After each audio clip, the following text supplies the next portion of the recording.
A home is supposed to be a sanctuary, a place of warmth and safety where a family can retreat from the world. But some places aren't built on foundations of comfort. They are steeped in something else entirely, and they don't invite you in. They issue a summons. Sometimes a place calls to you, not with a welcoming voice, but with a dark, insistent whisper you feel in your bones. A chilling pull you find, against all reason, you simply can't ignore. For the Snedeker family, that chilling summons came from an old, unassuming house on Meriden Avenue in Southington, Connecticut. In the winter of 1986, they weren't searching for character or charm in the classifieds. They were desperately searching for a lifeline, a simple roof over their heads that could ease an impossible burden. This wasn't the dream home they had carefully saved and planned for, the one with a big yard and sunny windows, filled with future laughter and light. This was a house of pure, unadulterated necessity, a place chosen from the depths of desperation, a last resort when every other option had been exhausted, and hope was wearing thin. The heart of their crisis was their oldest son, Philip. He was just a teenager, locked in a brutal battle with Hodgkin's lymphoma, a rare and aggressive cancer. Their only hope, the single thread they clung to, was the University of Connecticut Health Center. The treatments there were grueling and experimental, but they were Philip's only shot at a future. But the hospital was a world away from their home in upstate New York. The daily drive was a punishing 4-hour round trip. The endless miles weren't just consuming gas and money, they were consuming the family itself, turning their car into a pressure cooker of anxiety and fatigue. It was too draining on a family already stretched to its breaking point. They needed to be closer, they had to be. And then, like an answer to a prayer, they found it. In 1986, Carmen and Alan Snedeker discovered this large, 2-story white house for rent. The rent was affordable, and on the surface, it seemed perfect. It was big enough for their family and just a short drive from the hospital. It was a chance to catch their breath, to focus all their energy on Philip's recovery. They signed the lease, believing their ordeal was easing. They had no idea they were stepping out of one nightmare and into another, far darker one. But from the moment they stepped inside, something felt off. An unspoken coldness clung to the air, a stillness that had nothing to do with the house being empty. It was a heavy, watchful silence. The family, consumed by urgency, pushed the feeling aside. They had more important things to worry about than a strange vibe. They needed a roof over their heads, a base for the fight of their son's life. They unpacked their boxes, trying to fill the empty rooms with the familiar clutter of their lives. They arranged furniture, hung pictures, tried to create a sense of normalcy in the sterile, unfamiliar space. They were a family under siege, not just from illness, but from something else they could not yet name. The basement was the heart of the coldness, a palpable chill that seemed to emanate from the very foundation of the house. It was a dark, damp space where the air was heavy and still, carrying a faint, metallic scent, like old blood and sterilized equipment.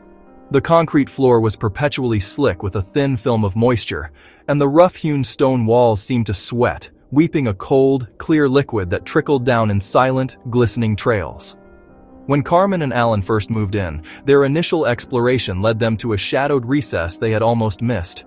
Tucked away in this dark corner, they discovered something deeply unusual. It wasn't the forgotten junk of previous owners. These were tools, but not hammers and saws.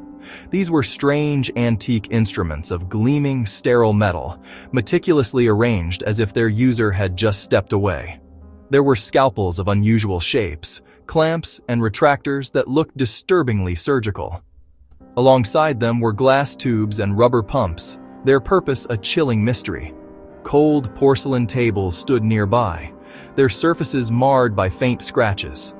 And most unnerving of all, a heavy-duty hoist hung from a thick ceiling beam, its rusted chain dangling like a noose. It was profoundly unsettling. They tried to rationalize it. Perhaps a previous owner was a veterinarian.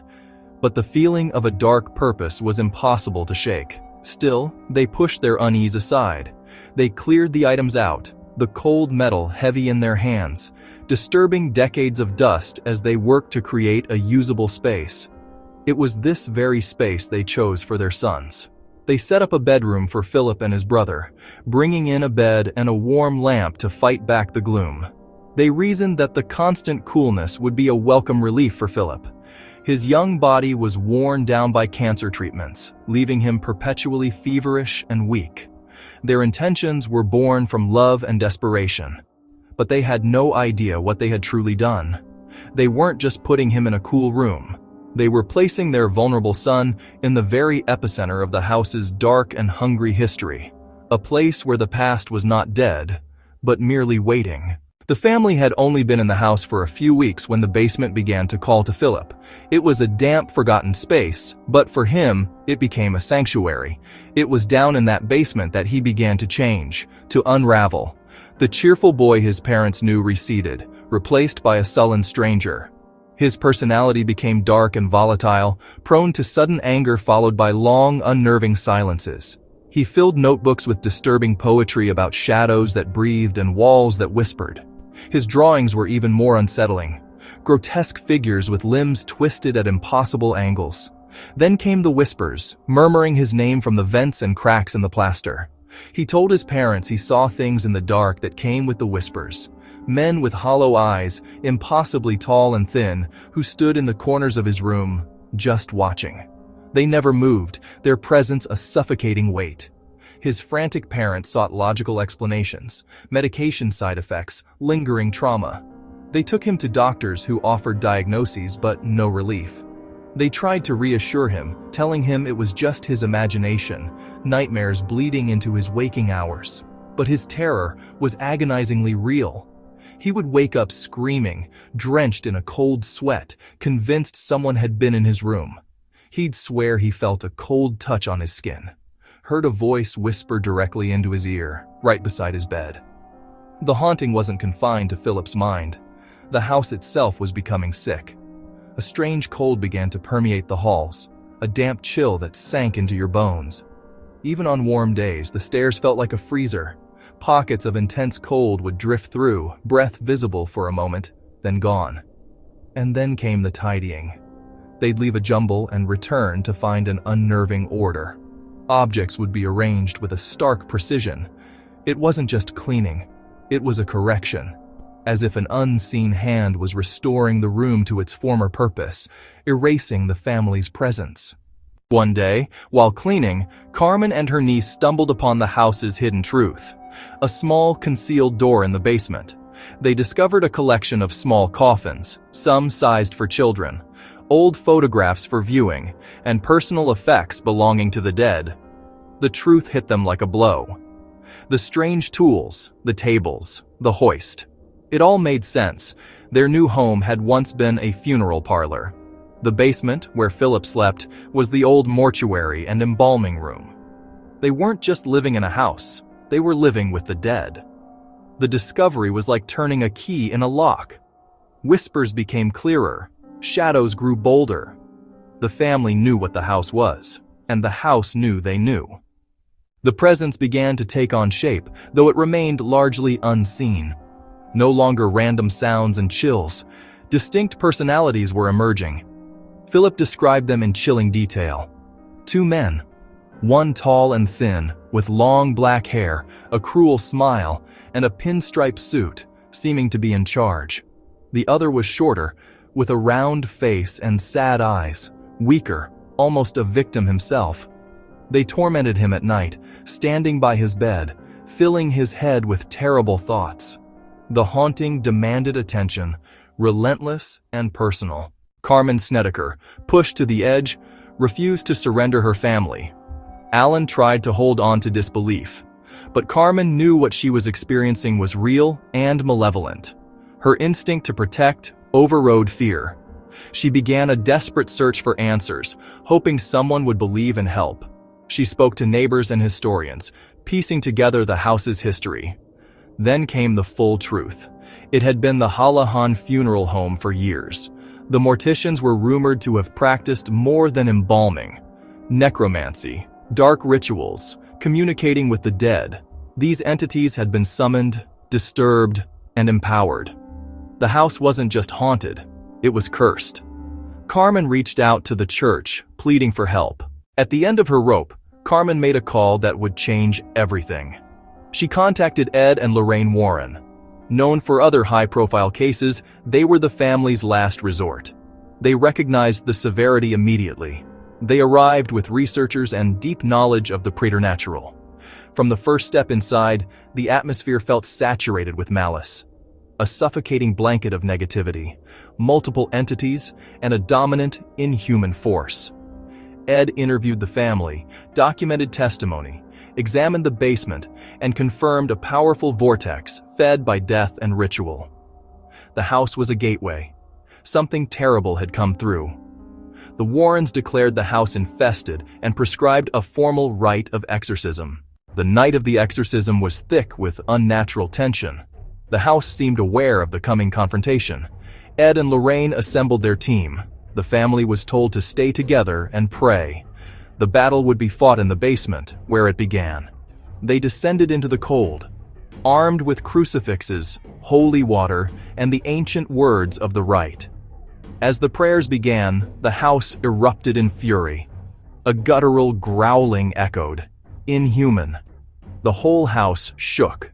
They listened to the war below. Objects flew, pictures crashed, lights flickered, then darkness. Unseen hands pushed and scratched. Icy winds blew out candles as prayers held firm. A vortex of darkness writhed, then weakened.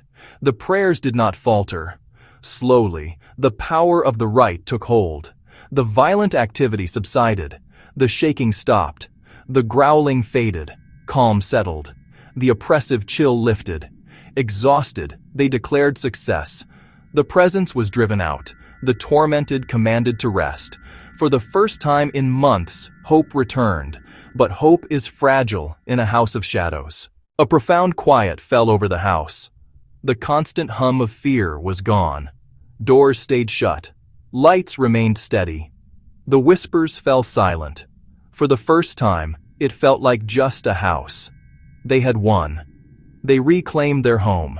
Yet the peace felt thin. The trauma did not vanish with the spirits. Philip remained deeply affected. The others feared the dark. Carmen and Alan were strained, free of haunting, not memory. Weeks later, small things returned. A misplaced tool, a faint scent, a fleeting shadow. Easy to dismiss, hard to forget.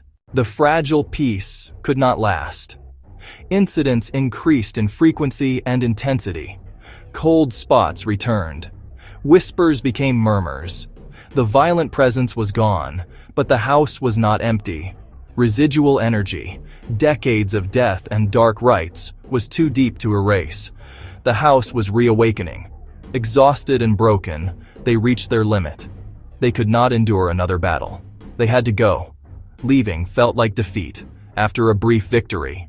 They moved with urgency, eyes over their shoulders. Anywhere but here. Not another night. They fled, leaving much behind, carrying invisible scars. Survivors, refugees from a supernatural war. The house remained, ordinary among the ordinary, waiting. New tenants would come, unaware of the history soaked into its walls.